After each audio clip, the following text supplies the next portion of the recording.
Emily. Emily! Thanks, Emily, for joining and supporting us. I needed to save us from ourselves. Surprise shots. Surprise shots. We don't know what they are because they're a surprise. Fuck, I'm toasted. I'm about to show my nips. Was that gin? Who Ew. wants it? Who wants this? Who wants to suck on this teat? Ew! Stop it. Free the nip. Free the nip. Oh, sorry, nip slip. Ooh. Nip slip. Oh my Why is God. can we ask a real question? Why is that not scandalous? But if one of us did it, it would be. Because I don't the know. patriarchy. Fuck the patriarchy. It's not completely naked for y'all if you have pasties on. So if Right. you have a little It's thing just the nipple. covering your little nipple, you're not naked. Correct. That's so stupid. So where are we going? Who we killing? Jane Doe. All right, here's where we're going right here. Have you What been here? city is this? Oh, look, there's my homeland. Wait, go up to the right a little bit. Go to the right. Nope, he's not going to. This Because we're trailer. going to get into the story now. This cow. Nope, we're going to get into the Shit. story. That's not where I'm from. So, That's New York. yeah. You can call it cow shit if you want. It's New York. Tonight we're going to 515 West 42nd Street in New York. I'm here on the Google Earth. This is the Hotel Travel Inn. We're actually going to room 417. Tonight we're going to be talking about Carl Wilson. But this is going to be more of a Jane Doe story. And I kind of teased it on the last episode because I would like to see Jane Doe identified. And the man who could possibly identify Jane Doe, the Manhattan Jane Doe, is the same man who could also come out and tell authorities where he buried her head, which has not been found, which is why Manhattan Jane Doe is still unidentified. What year did this take place? This is November 29th, 1979. So before DNA was a reliable source. Yeah, so this is a Thursday, and we're going to be reading from Peter Vronsky's book. Peter Vronsky is a true crime author, and he writes a lot about generic serial killers. So he kind of writes about an amalgam of serial killers. And his latest book, Sons of Cain, was asking the question, where does the word serial killer come from? Do you know? Yes. Like where? Washington, D.C. Mindhunter. The guy that founded Mindhunter. CIA. Yeah. John Douglas. FBI. We're just throwing out random ass shit. Okay, so the word serial killer, yes, it does come from the FBI, a term that was pretty recently, even before this, 1979. The term was coined, and it actually comes from these old movies in the 60s. If you went to a movie theater like in the 50s and 60s, they had these things called serials. Series? No, they're basically little episodes before the actual movie, but they always end in a cliffhanger. So you would come back to the movie theater next week to find out what happens. Is it like the dancing hot dogs and sodas that No. they show before Grease in the movie Grease? No, but these At are the actual, drive-in? these are actual little stories, monsters, stuff like that. Oh. And the damsel in distress, and she's about to die, but then you got to come back next week to see if she lives and if the hero. Those are called serials. So that is where the word comes from. The word has actually been thrown around for a long time. The word serial killer, but in different variations, like routine killers, Like a and- series, like your Netflix series. But finally, like The Crown, how we're waiting for season 6. all right, so can you just read that, Nicole? This is a little bit about the area. In 1979 in New York, there were 16,000 prostitutes working each day in New York City. From Peter Vronsky's true crime book, Sons of Cain, unlike the tourist and family-friendly versions today, in the 1970s, the neighborhood around Times Square and 42nd Street, named 40 Deuce or The Deuce, was very nasty. A teeming souk of hardcore porn, adult bookstores, peep shows, grindhouse movie theaters, knife stores, massage parlors, strip joints, live sex acts, souvenir shops, hot dog and hand jobs, street drugs, junkie bars, flop house welfare hotels, and prostitutes of every age, shape, and gender. See, Jen, you can buy your nice bullet in one of these. I just want to comment on the fact that there's a souvenir shop from live sex acts. Like what? All Also a hot dog hand job? Dog hand job. Now I want a hot dog. I don't. No, I want a hand job. Womp womp. November 29th, 1979, the Travelodge Hotel, a man named Carl Wilson registers for a weekend, and he registers room 417. This man is 30-ish, tall, blondish hair. He's very unassuming, and the staff couldn't even picture him after what I'm going to talk about came out in the media. But the only thing they can remember is the do not disturb sign that he placed on his door for about 4 nights. That's a long time. They didn't turn the sheets over at all during that 4-night stay? No, not when you have a do not disturb. He had booked this hotel for the weekend, 4 days. So I'm going to fast forward now. We started on the 29th. We're going to fast forward to December 2nd, a Saturday, 1979. As I said, Carl Wilson in this hotel. There were 2 girls that came and joined him. One of these girls is who we're focusing on tonight because this girl is now known as the Manhattan Jane Doe. She has never been identified, although I feel like she should be identified, as you'll see. The other girl, her name was Dita Godarzi. She was 23 years old. She's a Kuwaiti immigrant, and I did see some conflicting sources that say she might have immigrated from Iran. This is her right here, Dita Godarzi. So can you describe her? Long dark hair, brown eyes, very nice eyebrows. Brown, Jen, this is a black and white picture. What are you talking She's about? got, I mean, They're dark dark. hair, dark eyes, like long oval face. Yeah. She looks maybe in her 20s. 20s. Yeah. Yeah, that's pretty good. Like if you had my picture in black and white, my eyes would be lighter than that. Like if Nicole and I were taking a picture in black and white, you could tell that her eyes are brown and my eyes are blue. She had thick, beautiful dark hair, high cheekbones. She was the mother of an infant baby, just 19 months old, who she had recently given up for adoption to the state of New Jersey, where she was from. She was from Trenton. She was actually a high-class escort. She knew the people that she would perform services for. And her clients are like probably more likely to be well known and Or wealthy. well to do. No, I wouldn't say that. Just because this guy's not really well known or well to do. So what makes the difference between high class escort and Honestly, I think it's the difference between a girl walking on the street and a girl who has contacts. Okay. Yeah, I think that's the difference, honestly. To be honest. No, that was a genuine question. Like I didn't Yeah, so a girl walking on the street will blow anyone or whatever. But a girl who has contacts, she has a regular schedule. a little black book. Yeah, so she's going to be Regulars. she's going to be more high class because you don't really have to worry about diseases and she's not sleeping with everyone. I don't know, I'm not a prostitute, but from what I feel like this story is sex workers who walk the street may have regulars as well. yeah, but this lady, number one, she's in New York. She's in a hotel. She's from New Jersey, Trenton area. Yeah. So she's pretty far away from her home. Trenton's not that far away. I know, but she's not walking the street. Right. Okay. She has to travel to the city. Yeah. Well, she has this client that she has known for 2 years. This is another reason why I think the Manhattan Jane Doe, the other girl that was with Dita, Got it. could be identified because most likely this girl was also a regular to perform services for this man. You know what I'm saying? Yeah. So the fact that this girl is not identified, I feel she should be at this point. Dita, she goes by Jacqueline, Thomas, and Sabrina. The second girl, who we know as the Manhattan Jane Doe, was in her 20s.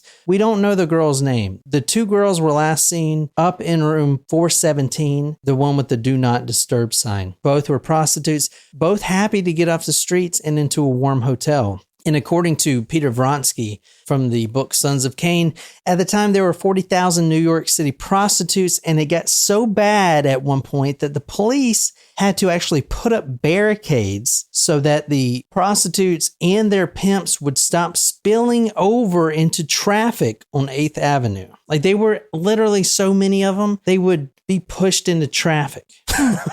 I mean, 40, Like moving traffic? 40,000 sex workers in this year. Wow. That is a lot. That is a lot. And, you know, So you can tell now how hard it might be to identify this woman. However, the guy who killed her is still alive and she could be identified. you know? Right. Carl Wilson, who signed up for the room, had purchased services from both Godarzi, which we know her identity, and this unknown companion at the same time. A little bit about Peter Vronsky real quick. He's a old school true crime writer, and he always talks about how he has encountered numerous serial killers. And he's the one that says most people will encounter 3 serial killers in their life and not really know about it. It's just the random interactions. Anyway, this man, Peter Vronsky, was in the same city on the same day, December 2nd, 1979, as these prostitutes were in room 417. In fact, this true crime author, Peter Vronsky, registered a room of his own in this hotel and was going up to his room when he had his first encounter with this Carl Wilson, who came down the elevator. So in his book, his words, but basically, what happened is he was looking for an inexpensive hotel. He was a journalist, so he was trying to find something cheap, and that's where he found the Travel Lodge Inn on December 2nd. And he was pretty upset when he registered the room because the elevator seemed to be stuck at the top floor, the 4th floor. And it seemed to him that someone had put a bag in between the door so it wouldn't close, so it wouldn't go down. So he is stuck there waiting on this jerk off, as he would say, to come down the elevator. This is from his book, Sons of Cain. Sons of Cain, like Cain and Abel? Right. So Cain was apparently the first killer. So sons of him. I don't know. He kind of forced it to work. It kind of makes sense. I mean, I guess it does. Like, if you think about all of the killers that there have been on a chain of those who came from the House of Cain. As I waited in the small lobby for the elevator, it seemed to be stopped forever on an upper floor. It was annoying. I was young and impatient. When the elevator finally came down and the door slid open, I took an extra hard look at the jerk-off who kept me waiting for what seemed like ages, although probably wasn't longer than a minute. He looked like anybody, ordinary. So this man who is a serial killer, Vronsky says that he didn't even notice. He didn't even realize that he encountered the serial killer until it came out about what happened at this hotel right after. So he says in his book that all he saw was this man sweating on his forehead, and he, quote, walked through me almost like this man who got off, this Carl Wilson, was completely unaware of him standing there. The elevator had taken so long to come down because this guy he had put a bag down in the elevators so the doors wouldn't close because he was waiting to make sure something happened. And we know now that something was he had lit a fire in room 417. He was making sure that the fire was being lit and furnaced before he went down to clear all the evidence. Quote, as he got off the elevator, he walked into me as if I was not there, walked through me, bonking me on the knee and shin with a soft-sided bag that felt as if it had bowling balls in it, rounded, hard, and heavy. What do you think was in that bag? I'm going to go with a head. Yeah. Is that what it says? Ding, 99. It was only later, after the capture of this man who registered in this hotel for room 417, he registered as Carl Wilson. It later came out that his real name, and he was called the Times Square Ripper, was Richard Cottingham. Aha. Did you know that? Yeah, I was going to ask if this was related to Richard Cottingham when you said that there was a lady who didn't have her head. We did Richard Cottingham, right? Yes, we did. Yeah, I know. I'm doing the Jane Doe that was also in the room. Okay, I was just confused. This man, Richard Cottingham, who is now basically on his deathbed right now. I recently did a little write-up about it. He is suffering from bad health and currently in 2023. Currently he is pretty much dying on his deathbed, and authorities are still trying to get as many names. Wow. And so far, I believe they have 9 unidentified victims that have been identified with his cooperation, but he is an elderly man at this point. He's not all there. And I feel like the Manhattan Jane Doe should be able to be identified. Yeah. Right. I mean, because we know who the other one was. Yeah. How many people are running around Manhattan beheading people? What? Jen, all right. Or who's the victim of? you mean? Right. Like, no, that's what I'm saying is that, like, this woman, she's a Jane Doe, it was in the 70s. Shouldn't be that hard to identify. Right. Like, there weren't a lot of people that were beheading people other than Richard Cottingham in that time period. Wait, we know it was Richard Cottingham that beheaded her. Oh, right. Got it. What the fuck? What is going on here, Jen? I feel like sometimes you make me feel like I'm high. It's the beer. No, I think that I am just on a different planet. And I just realized that you're wearing your Chattahoochee hat and it made me really happy. All right, I'm doing this for Jen. You guys don't look if you don't want to, but this is just to settle Jen's soul. Oh my God. You see, holy hell. I even did the fade in there, Jen. You like that? So this is what the victims look like. Great. Fantastic. Thank you so much for that, John. So sadly, the not work to sober me up. Like, it was really sad to see, but I'm still drunk. So these images right here, can you describe what you're seeing? So we are seeing a body without a head. Two bodies. This is two bodies. Two bodies. Yeah, one of them has arms and the other one does not. One face up, one face down, and both covered in blood, no heads. But one was identified and the other was not. So how does that happen? Can we use the same techniques? Do you want me to take this off the screen? Yeah, that'd be good. Thank you. Can we use the same techniques that we did to identify Dita's body to identify Manhattan Jane Doe's body, right? Mm-hmm. It was only later, after Richard Cottingham was captured, that the author Peter Vronsky says that he thought back to the experience, and then the bag that hit him on the shin with the 2 bowling balls in it, he surmised at the time, started to make more sense. We know Godarzi's head was buried at the Long Island State Bridge, even though her skull was never found. That's what Richard Cottingham would say. Uh-huh. This is Richard Cottingham right now, the Times Square Ripper. I did his whole story. This is just a little refresher about the guy. He's on his deathbed currently, and he's been cooperating, but he's not all there in the head anymore. He's old. Or ever. I mean, who is if they're going around beheading people? Were the hands there or were they gone, or was that the other victim that you were showing? Huh? The hands? Like fingerprints? So the hands were gone. Yeah, the hands were gone. Okay. Feet prints are more unique than fingerprints. Yeah, I was gonna say, aren't feet print? But how many people get their feet printed? I'm gonna go do it. I'm gonna feet print the shit out of everything. Yeah. Toes, hands, nose. So the head was taken off, and the hands were also taken off, and also the breast of both women. But yet we can identify one, and there are certain ways we identified Godarzi, and most likely these two women knew each other, and that's just one of the ways that we can. I mean, we could actually go back if someone was really motivated. You could identify her. I can promise you that. I mean, it shouldn't be that hard. Now, I don't know if they still have the DNA from her or not. I saw a lot of people asking, well, why don't they just run her DNA through like Ancestry.com? I don't know if they actually kept her DNA or not. Okay. Because it, like you said, it really wasn't a big thing back then. Fingerprints, and now they can do toe prints. You know what I'm saying? But I don't know. Honestly, I would doubt, because this was 40 years ago? More than that, 45 years ago? About 1979? Yeah. Yeah. Mm-hmm. I mean, I don't think they would keep DNA. Even back then, they didn't even really know what to do with it. I don't know, maybe. I don't know. Yeah, I do not know. It seems like it's easy to just run DNA, but if they don't have it, then they're fucked. Yeah. The thing that's important, there were no penetrating wounds, said the forensic pathologist, Dr. Louise Napolitano, who described seeing curved cuts around the woman's breasts, straight cuts beneath them. There were no knife wounds that penetrated into the body. They were all superficial. He's teasing them. I'm not doing anything to kill you right away. I'm not putting a knife in your chest or cutting or making you die right away.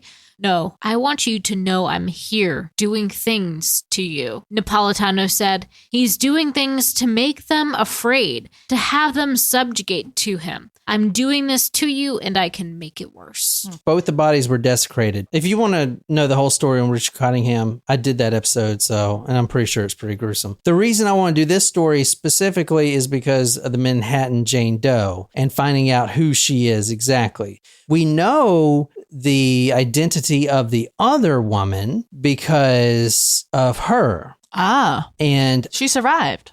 huh? Go on. Jen, no, Jen. Kind of. She survived because she was given up for adoption right before her mother was found headless in a hotel room. Oh, Mo. So this is Jennifer Weiss right here. This is kind of what I wanted to do in the story because I haven't heard this. I don't know if you guys have, but this is really interesting. This is the daughter of Godarzi, the Kuwaiti immigrant. Got it. Okay. Who in 2002 wanted to know who her biological mother was. She was given up to the state.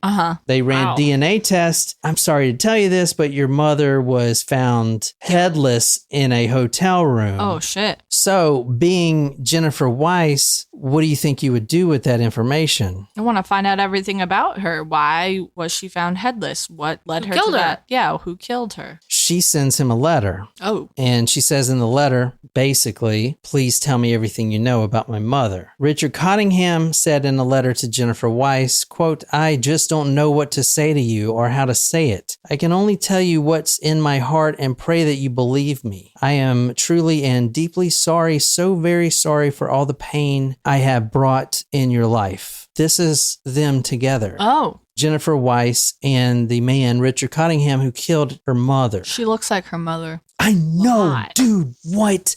It is uncanny. lot. Let me show you the mother right quick. This is the mother, right? And then She has the same nose. scrolling back up, right? It's a lot like her. Oh my God. It's literally Yeah. the same. She reached out to Cottingham and instead of venting, you killed my mother, you beheaded her, you raped her, you all this stuff. She realizes that this man has killed a lot of other victims who are still unidentified. So Jennifer Weiss went on a mission to befriend Cottingham, which is weird. Okay. Well, it's a tactic Yeah, to for try sure. to get to know and try to build trust to get the answer she's looking for. Did she and tell to bring him- closure to others? That's like hugely admirable. For sure. Did she tell him like at the beginning of their relationship? And I'm not talking like romantic relationship, but did she tell him at the beginning that she was the daughter, that he at this killed one. her mother? Or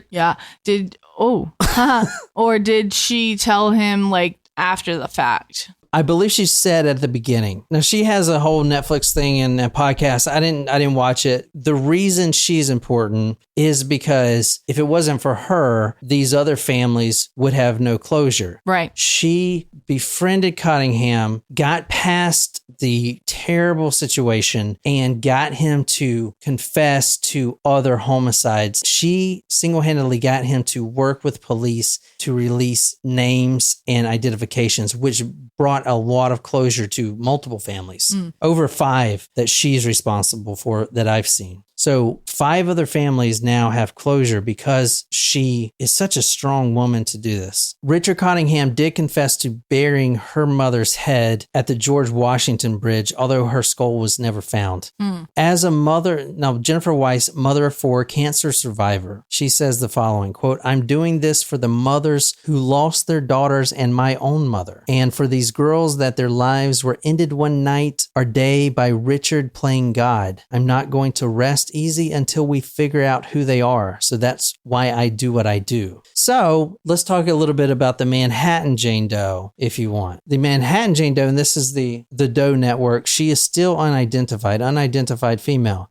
You see Godarzi's photo here. You see what they were wearing, their get up and stuff like that. But she is still unidentified. So the other woman in the room is unidentified. We know that Richard Cottingham had history with these prostitutes. So he liked to build a relationship with them. Like he knew Godarzi, he knew about her life. Like they were clients for 2 years. Right. So most likely the other girl is of a similar, or whatever. Situation. Yeah. Her estimated age is 16 to 22 years. Race is white, female 5'1" to 5'4", 100 to 110 pounds. Her hair is unknown, eye color unknown. She has no really distinguishing marks. One of the reasons that they knew Godarzi was who she was without her head is because they went to the Trenton, New Jersey hospitals and looked for x-rays. And she had recently given birth to Jennifer Weiss, her daughter. She had had a cesarean scar, a very unique one. So even though she was using an alias at the time, Jacqueline, they still can match that cesarean scar to her. And that was one of the ways they can identify her. So could they do that with this girl as well, even now? Also, Godarzy was identified by a friend from Trenton. She was a high-class escort, so she had clients. She goes missing. She doesn't come back. And on December 7th, a friend called in to the police to ask about where Godarzy was. Did this happen with the other girl? Did someone call in about her as well? You know what I'm saying? Godarzy had also been arrested, quote, 5 or 6 times for prostitution in several communities. Did the other girl also have a record? So right now, Richard Cottingham, his health is failing and he's about to die. He's like on his deathbed. And I believe the reason he hasn't said her identity is because his mind isn't there anymore. I'm sure he doesn't remember everybody. Exactly. Right. And it's been 45 years at this point. But if someone could just maybe get him to remember where he buried her head, that may be enough to prime his memory or something. But I don't know. I just wanted to do that short story and just kind of revisit Cottingham. I know it was short, but very interesting. It is. Also, I did an episode on him. I'm pretty sure it's brutal as all hell.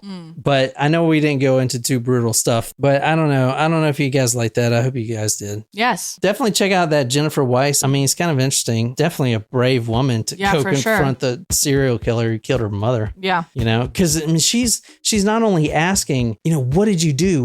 Why did you cut her head off? She's also asking, what was she like? Right. What was my mother like? Right. They've known each other for 2 years. So she isn't that crazy? Yeah. Isn't that nuts? Yeah. And that picture of her choking. Yeah. Oh my God. I mean, it's something you don't see every day in true crime. I don't know. No, not at all. So I hope you guys enjoyed. And until next time, good night, you lovely, lovely people.